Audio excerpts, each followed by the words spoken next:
Here are two methods to download iCloud photos on Mac.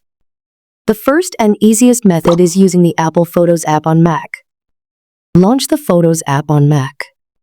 From the top menu, under the Photos, select Settings. Now, select the iCloud section and ensure that iCloud Photos is selected.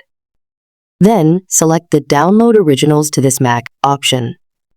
Wait for a few seconds to minutes until all your iCloud photos appear in the Photos app's library. As you can see on my Mac, to save on your Mac, select all media files, photos, and videos.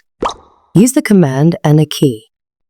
Now, from the top menu, under the File menu, select Export. And click on Export Unmodified Originals. Select your Mac save location, and you are done.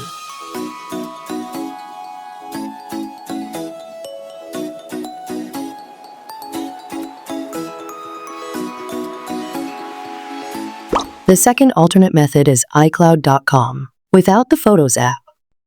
Go to iCloud.com and sign in with your Apple account. Then select Photos.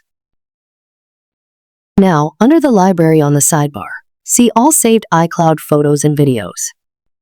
Use the Command A key from the keyboard to select all photos and videos. Then click on the cloud icon with the down arrow and save it to your Mac. These two methods are really helpful to back up all photos and videos. I hope you found this tutorial helpful. Don't forget to like, share, and subscribe for new updates. Comment for more help.